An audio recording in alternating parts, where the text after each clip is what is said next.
Alright, hello there, thrill seekers. That song you just heard was not Taxman. I don't know why you thought it was Taxman. It was Start by The Jam. And I played that because today is tax day in the US and I thought it might be funny. Anyway, I would like to talk to you today about not taxes, but about spiritual bypassing. And it's something I have not talked about before, but I've been asked about a lot. So, I'm going to start off by reading an email that I got regarding the subject. And here goes. I've been meditating for around 3 years at this point, and for me the effects have been mostly very subtle. The best way I can describe it is I'm the same old but also not. To me this seems like a pretty decent standard of affairs, and I can say with weak confidence that I'm better off than the counterfactual of just not taking that practice.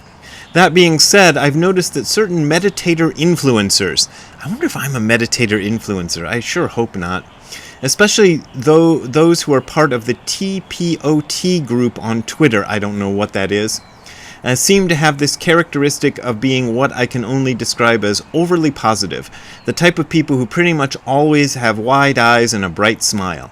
I remember even listening to one influencer, he gave a talk and he said he wouldn't trade anything in the world for the consciousness he had now. It really surprises me that this practice has this long-lasting effect on people, as I personally claim that I've achieved that state maybe once or twice ever. At the same time, however, this to me feels like a spiritual bypass and a sort of off-ramp to the main point of practice. Yeah, those people have been around forever, and I've seen a lot of them, and it's this kind of, let me see if I can do it. You know, they're talking about spirituality, and the meditation effect has the effect that meditation has given me is to make me feel in a constant state of bliss. I never lapse from it. I'm always like this. I'm always happy and smiley, and you know, it's just the most obnoxious thing. I've told this story many times on this channel, but I'm going to tell it again. I ran into one of those people very early on, even before I got into Zen, and he was one of the, I don't know what, I was going to say guru, but I don't know if he specifically was a guru, but he was a teacher in the Hare Krishna movement. And I remember sitting at his feet with him in his robes, and he was giving a talk in that blissful spiritual voice with the little smile and the bright eyes and all this. And I remember thinking, oh, this is what I want. This is where I want to be. I want to be always sitting at his feet, the feet of the master, absorbing his wisdom. I felt that for, a few minutes at the time it was happening. But on more reflection, I was like, yeah, there was something a little weird about that. Fast forward, I don't know, 2 or 3 years later, I'm still a student at Kent State University, so it couldn't have been that much later, and I looked in the local newspaper. I forget what it was called. It wasn't the Kent State newspaper, it was the Kent, Ohio newspaper. And there he was on the front page, that guy I had sat at the feet of. And he was on the front page because he was wanted in conjunction with a murder in, I believe, either California or Virginia, or maybe there were murders in West Virginia, and maybe there were murders in both places. I've forgotten the whole details, but I'm like, oh, dodge that bullet. And so there is a lot of that, and I see those people all the time, and they get huge numbers. They get numbers that dwarf anything I get as far as views on YouTube or whatever, Twitter, wherever they go. They're very popular. They probably make loads of money, way more than me. But I find a certain kind of phoniness about it, because I've been doing Zazen practice for more than 40 years now. And so this guy who wrote me had been doing it for 3 years. I've got 40 years, maybe 43 years, maybe it's got to be close to 43 years, 42, 43, I don't know, of this practice behind me. And just like him, I've encountered these kind of bliss states from time to time in my practice. But they always pass. They always fade away. The first time it happens, it's very exciting, and you can kind of feel like, ooh, I've cracked the secret. I've figured it all out. I've got the whole thing down. And if you keep going, you'll have more and more of these experiences, and after a while, you kind of go, oh yeah, that one again, there's that again.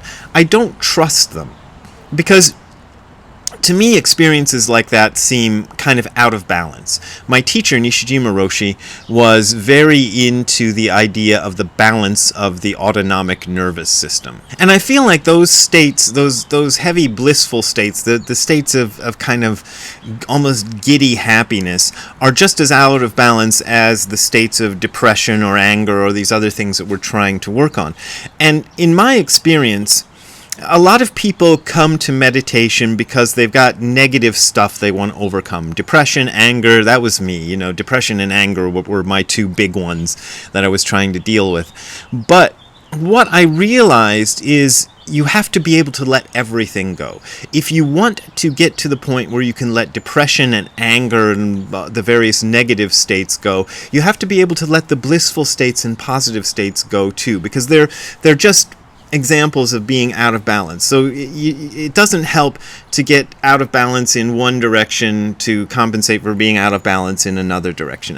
In the short term, that can have some utility, but in the long term, it's never going to work. It's just another state of being out of balance. But he brought up, the guy who wrote me that email, brought up this matter of spiritual bypassing.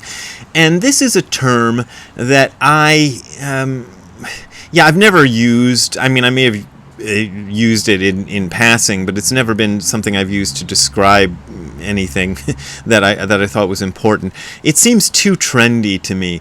It was not a term I can remember hearing from my first teacher at all, who was kind of old school. He'd started doing Zen practice in the 60s. I don't think that term existed then. It wasn't current, if it existed at all. And then my other teacher was a Japanese guy and a very old man, and he definitely was not going to use terms like that. So I had to go look it up, and I found this very nice article on the Elephant Journal website. I used to like that. That was one of the few Buddhist magazines I liked. This is from March 21st, 2014. It's by Jeff Brown. It is called 10 Ways to Bypass the Real. I just copied but that's the title of it, 10 Ways to Bypass the Real. And here are his 10 types of spiritual bypassing that he talks about. 1. The positivity bypass, aka the bliss bypass. The tendency to feign positivity/bliss in an effort to sidestep or rise above the unhealed shadow. God, this is full of jargon. But I kind of feel like what this guy in the email is describing, this is what I often suspect is going on. It's a persona people have adopted that they can kind of keep going. I used to act sometimes. I've acted in a few movies like Zombie Bounty Hunter MD and some of these other movies that my friend Piruz Kalea has directed. Zombie Bounty Hunter MD is my favorite, so I always mention that one. And I used to do it in high school, and I did it, after that. And there's a thing you can do as an actor. You put on a character, and you kind of be that character. And you can do that character as long as the cameras are on or as long as the audience is there, and then you drop it afterwards. And I suspect this is a lot of what's going on with these kind of influencer types. It's just an act that they put on for the cameras. Once the cameras are off, they're probably not nearly as blissful as all that. And number 2, the cerebral bypass. The tendency to seek refuge in the mind, to live in and through thoughts alone, to over-intellectualize the moment. Well, yeah, that's kind of a thing. You kind of make yourself in your head be this blissed out person, and you can kind of push down anything else. Here's another one: the witness bypass. The tendency to live in witness-observer consciousness, to stare at our unresolved pain body across the room and imagine ourselves present, to confuse helpful detachment practices with life itself. Yeah, that's kind of detachment. And this is, there's a big thing in Buddhism about non-attachment, but I think there's a difference between non-attachment and detachment, and the difference is maybe a little bit subtle, but that's detachment. So let's just keep going on. 4, the pragmatism bypass. That is remaining perpetually focused on practical reality in an effort to avoid an experience of unity. This is like people who are very materialistic and stuff, and it doesn't really apply to the folks we're talking about, but that's one of the spiritual bypasses. The all-one bypass. That is remaining perpetually focused on unity consciousness in an effort to avoid our particular issues, challenges, and practical needs. I think a lot of people do fall into this trap, and it can be annoying, because if you are one of those people who's kind of using unity consciousness, as this person puts it, to avoid your issues, then somebody else is going to have to take care of that. I see people in monastic settings who I sometimes think are there because they're trying to run away from life, because if you go to a monastery, a lot of things are taken care of. You don't have to pay your bills, you don't have to shop for groceries, you don't have to do any of this kind of ordinary life stuff, and yeah, it can be a way to escape all that. Number 6, the non-duality bypass. The tendency to self-identify as a non-dualist in an effort to transcend the human fray. This is another, I think he's kind of, yeah, I mean, this is almost the same as number 1. You're just kind of acting out a character, maybe 24/7. I think, what's that thing they call? There's a thing that some people who are like fetishists do, where they do their whatever role play they're enjoying in the bedroom, they do it for their whole lives. It kind of sounds like that sort of thing. Number 7, the accountability bypass. The tendency to use mirror/reflection and no judgment techniques in an effort to sidestep our own responsibility or the responsibility of others for wrong action. Lodged in the ungrounded... most of these are longer, but I don't understand that one, so I'm going to read the rest.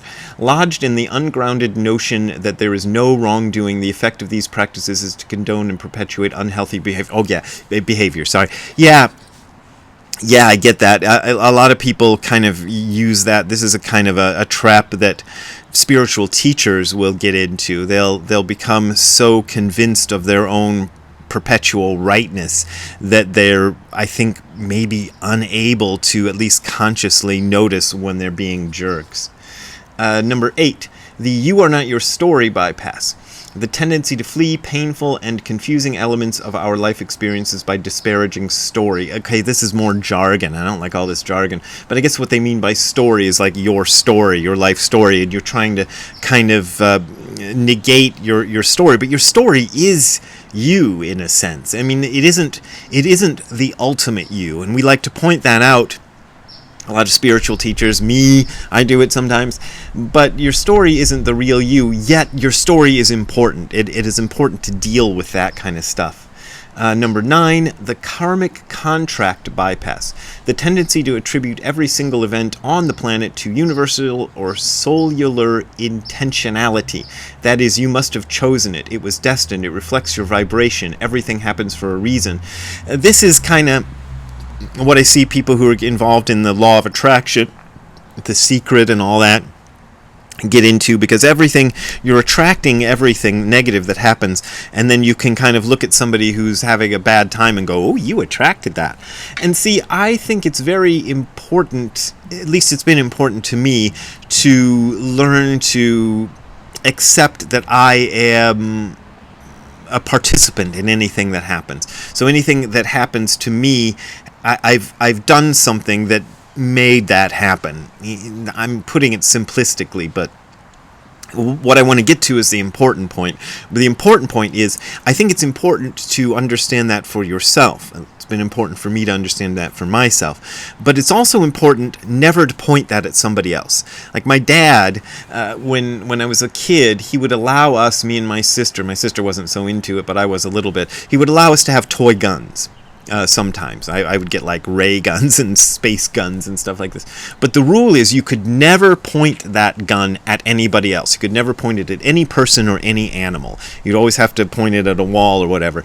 And And I like that advice because it gets you into the mindset of never, if you ever actually have a real gun, you're going to be less likely to point it at somebody and have a terrible accident. And I think the same is true with karma. Anything to do with karma, you can point it at yourself, but don't point it at other people, because that's just obnoxious and that doesn't help anybody. And number 10, he says, this is the author says, my own as yet unworked through tendency. 10, the forgiveness bypass, the tendency to avoid unresolved emotions and relational experiences by feigning forgiveness. Yeah, you can get into that. I don't see that so much, but I can see that people could get into that, because there are people in my life, I can think of 4 off the top of my head, who I never, ever, ever want to interact with again. And 3 of those people have understood the implicit contract that I'm not going to interact with you, you don't interact with me, we stay away from each other. Well, maybe 2 of them have understood that. And then the 2 others of the 4 I can think of are constantly coming at me again and again and again, and trying to, I don't know if they're trying to revive the relationship. One of the guys I've never even really had any relationship with. He's just all over me. But yeah, I just don't want to. I'm not gonna feign forgiveness. I can forgive to a certain extent, but the forgiveness is contingent on us just never interacting, and that's just the way life is. Now, this idea of the perpetually blissed out, perpetually happy, perpetually unperturbed spiritual teacher is one I've been railing against for, my entire career. And a lot of it's predicated on what happened with that Hare Krishna guy and what I learned from that experience. But I don't think it ever existed. I don't think anybody who pretends to be that is really that. And one of the reasons I don't think so is because of a book I read many years ago called Gautama Buddha, spelled Gotama, Gautama Buddha, by Hajime Nakamura. And it's a really good book about the historical Buddha, and Hajime Nakamura was an incredible scholar of Buddhism and really, really went through the old texts and is very good at explaining them. And one of the things that really stood out in that book, one of the few things I haven't forgotten, because I forget a lot of the things I read, was that the story of Buddha's life as it is told these days usually involves the Buddha, he goes through his periods of asceticism, he leaves the castle, he's a prince, he leaves the castle, go look up the Buddha if you want to know his life story, and at some point he decides to meditate under the Bodhi tree, under this fig tree, which I have a fig tree. I don't know if you can. Yeah, you can sort of see the fig tree out there. Let's see if I can. It's hard to do this. That's the fig tree. No, right next to the column. It's hard to do this because everything's backwards in the monitor. Anyway, so he sat under that fig tree. And while under that fig tree, he is attacked by Mara, who is sort of the Buddhist equivalent of Satan. And the scene is very much like the scene in the New Testament where Jesus is tempted by Satan. So Buddha is tempted by Mara 500 years before Jesus was tempted by Satan. And he puts his hand on the ground, and then Mara disappears. He puts his hand on the ground as a way of grounding himself to reality, and Mara disappears. And then Mara never bothers him again.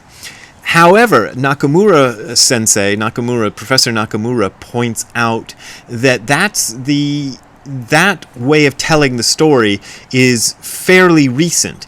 In the older texts, Mara is coming and visiting Buddha all throughout his life, right up until the end. And I don't think, and I've told this story before, so sorry for regular listeners who've heard this before, but I don't think that means Buddha was attacked by demons or, possessed or something like The Exorcist. I think it's a way of symbolically saying that even the Buddha had not ever achieved this kind of perpetual state of complete bliss, complete withedness. He probably got angry sometimes, he probably got depressed sometimes, where there were times when he just couldn't deal with it anymore and walked away, this kind of stuff. But overall, he was better. And that's been my experience too. I get angry sometimes. I get depressed sometimes. I've done videos about my depression. You can go look those up on this channel. I think I've done. Well, I did a chapter in my book Sit Down and Shut Up about anger. And so I have all these things, but the more I practice, the easier it becomes to let them go. So whereas, when I started this practice, I might have had 157 triggers that would set me off and make me really angry or make me really depressed. Maybe 157 to make me depressed, 157 to make me angry. These days, it probably whittled that down to like 15, 15.7. Let's make it a nice even number to match the other number. And they do come up, and I will get triggered by them sometimes, and I will just go, or whatever that happens.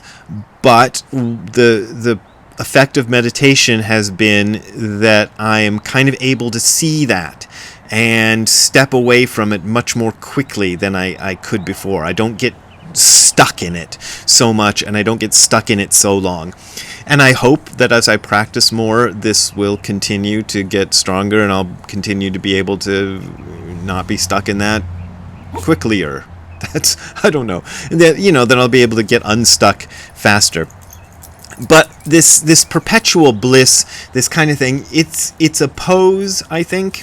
I can't look into the minds of all these people that the guy who wrote me the email is mentioning, but I suspect it's a pose. I suspect it's an act.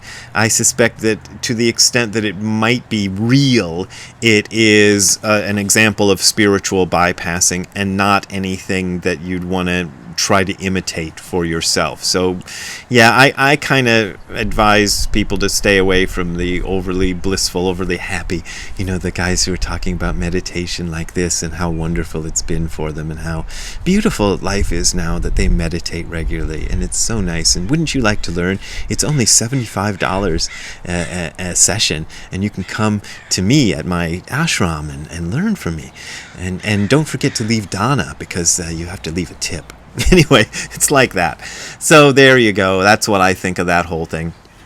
If you want to support me finding new ways to bypass my spirituality, I don't know what I meant by that. You can go to the URL that you are about to see on the screen below, or you're about to hear if you are listening to the audio version, which is hardcorezen.info/donate. That is hardcorezen.info/donate. That's where you find links to my PayPal and Patreon accounts, and those are my main and usually my only ways of making a living, and I appreciate your support. But as always, you don't got to support me if you don't want to. Somebody mentioned that I should read out the names of people who donated. I'm a little reluctant to do that. Because it gives people a buzz and they like hearing it.